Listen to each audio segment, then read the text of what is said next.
Breakfast with Vossy and Brandy on a Thursday morning, a big Thursday. Looking forward to our Throwback Thursday guest, a Seagull at heart, Melinda Gainsford-Taylor, a success story from Narromine. And I'm sure Melinda's going to tell the story.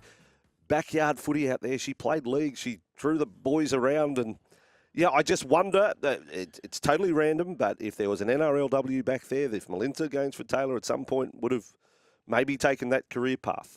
Don't know, but I reckon she would have gone okay. She would have gone okay, absolutely. I'll give you one other fact. She had a great sprinting career. Sensational. Fantastic athlete. Can I throw one other thing? Melinda Gainsford-Taylor was a celebrity kick-offer at Leichhardt one wet night. Is there a chance that she was the last celebrity kick-off? Remember when they used to do celebrity kick-offs? Yeah. Celebrity would come out, take the kick-off, ball would go downfield, and then you'd go back and start the game again. That's right. Rita the Eater. What's her name? Rita the Eater. Did it at Cogra one day. Did she? Yeah, Rolf Harris might have had a kick-off at some point. You know, people like that. they just trotted him out. Don Lane. I remember Don Lane. Yeah. So was Melinda Gainsford-Taylor the last... And should we bring it back? And should we bring celebrity kick-offs back? Have the Yothu Yindi come out on a really windy day and have their lead singer or something like that. Celebrity kick-offs, do you miss them? Yeah. Do we bring it back for Heritage Round? Well, that's us, this man. Yeah. On Breakfast with Vossy and Brandy, The Back Page with Michael Carayannis. Switch to Sumo. Their call centre is Aussie-based and filled with locals that understand your needs. He's a TV star. Maybe they could bring him out. Yeah. Michael Carayannis. Celebrity MC. kick-off, eh? How good would it be to get Casey Donovan out kicking off at a game or something like that? Yes, I do remember him, boys. I do remember. I don't have any standout moments, but I do remember the odd... they usually just come out and place the ball now if they could do it, don't they? They don't usually kick off. But these ones actually made them kick off. Like Melinda Gainsford-Taylor. Yeah, I know, yeah. It was in the wet. It was in the mud, so it's a sticky, boggy field. She's going out in not quite high heels, but not practical shoes to try and do a kick-off. And she hacked the ball downfield. It was a great moment, and the crowd of 3,200 cheered, and off she... Well, they do that in the baseball, don't they? Baseball, they trot out someone to throw a dodgy pitch. And celebrity kick-off. Yeah, celebrity kick-off. MC, Brandon Smith signing. Does he get there this year, or is there no cap space at all? There's minimal cap space at the Rabbitohs. So it just depends on how generous the Roosters want to be to their arch rivals, and I think how fast the Roosters want to move on from Brandon too. If they feel like they want to cut him loose straight away, then he'll end up at South Sydney with 4 years. Look, I still think there's a fair bit to play out before then. He's obviously not available for a few more months anyway, so I guess it will depend on where both teams are at in terms of their season in the next month or two. Yes. Peter Mamouzelos, I thought his game against the Dragons was the best I've seen him play. And I thought he needed to as well. What is he, 35 games into his career, and I thought, at the moment, not seeing much from Peter. Now, I know he's only young, but I thought that was it was a step forward, his performance against the Dragons.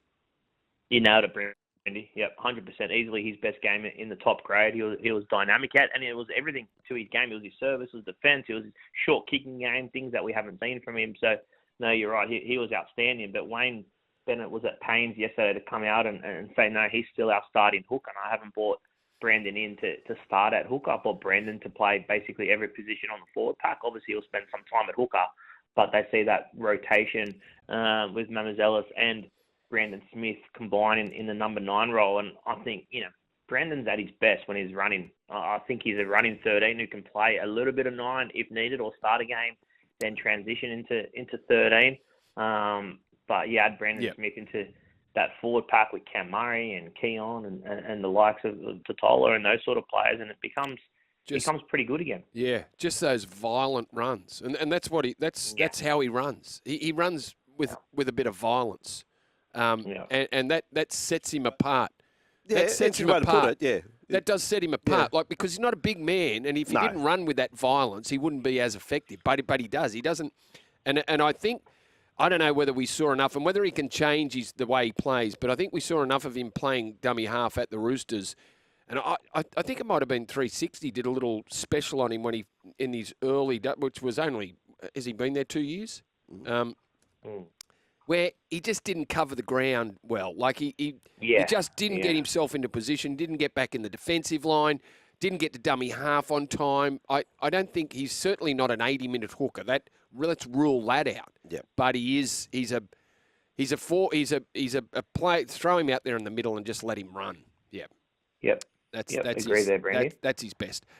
Francis Molo, Vossy's done with this story, but it is done now because he's going to join the Dolphins.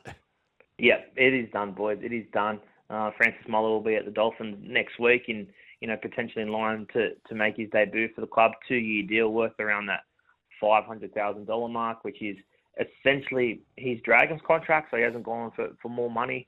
He had to pay back that six-figure sum to the Dragons to enable him to get out. But Francis Molo always wanted to return to Queensland, so he'll he's obviously played for the Broncos and Cowboys, and now he'll get a start at the Dolphins as early as next week.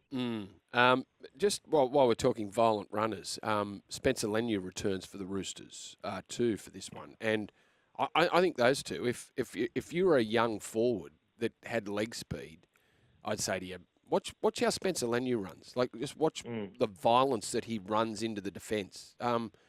I think we've got plenty of front rowers and certainly young players that could have a look at how they run. Those two, I think they're the standouts. Brandon Smith and Spencer Leniu. If you want to run with some violence and really make an impact, they're the blokes to copy. Now, Knight's injury blow. What's happened? Yeah, big news out of Newcastle yesterday. Dylan Lucas has gone down with a hamstring injury. Won't play this weekend. They've got the bye next week.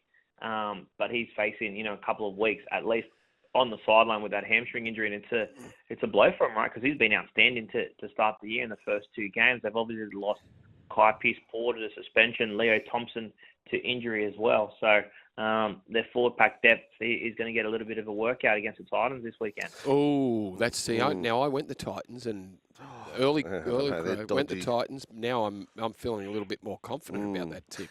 This is a question without notice, Michael. Any other signings on the horizon now? So, the last couple of weeks we've ticked off a couple of big name players in Dylan Brown, Brandon Smith. Is there another cab of, waiting on the rank that we're going to... Because the rugby league just never sleeps. Like the signing cycle, we move on from one, Brandon Smith news.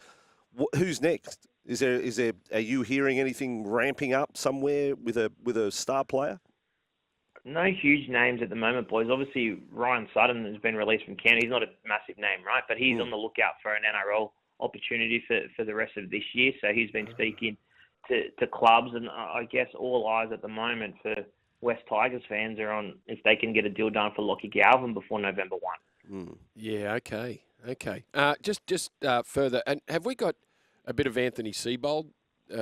We do about Tom Trbojevic, yes. We do. On or DCE? You want which no, on Tom. On Tom. DCE is playing. We don't know if Tom's playing yet, and Anthony Seibold did say he thought it was 50-50. But let's listen on Matty White yesterday. Yeah. Well, we named him yesterday. We're optimistic, but I think Turbo will definitely have to do a fitness test. The back end of the week, and we'll be cautious with Turbo as well. The good news is that nothing showed up on the scan. It is just general tightness, but obviously with with a little bit of a history there, we need to make sure that we get him right before we put him back out on the field. But Turbo works really hard, and as I said, we're optimistic, but we're probably still 50-50 with Turbo. Well, a little bit of history there. It's like War and Peace. Like Turbo's injuries are like that thick.